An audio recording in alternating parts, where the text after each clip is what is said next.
duraznos en almíbar, se puede utilizar con otro tipo de frutas, se pueden hacer unas escamochas, un cóctel de frutas y la crema va a quedar muy muy buena, ¿eh? Está bien deliciosa, carnal. Sabrosa, La mielecita y la granola le dan otro toque. Mira, No, hombre, pues. mira nomás. Es que ¿Mordidón o qué? Dale, dale. Vámonos. Dale, carnalillo. No, pues buenísimo, va, buenísimo.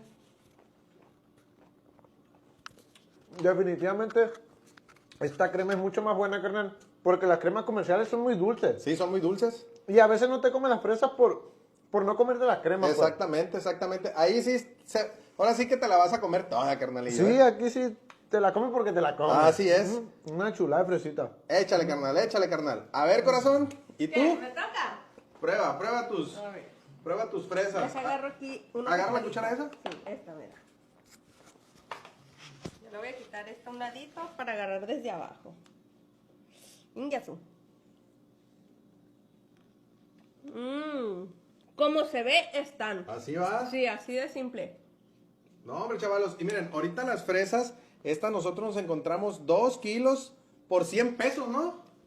Así fue. Ahorita es su temporada y hay que aprovecharlas.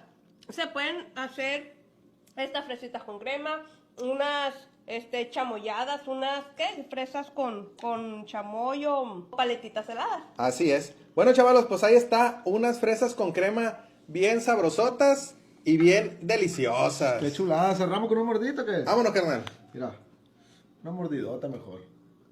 Ah.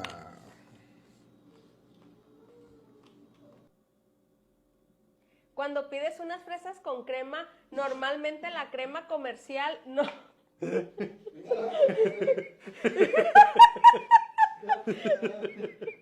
Se le salió un mocón, güey. Se me salió el moco. Lo volvió a jalar. Híjole. Desinfecten todo y lávense las manos.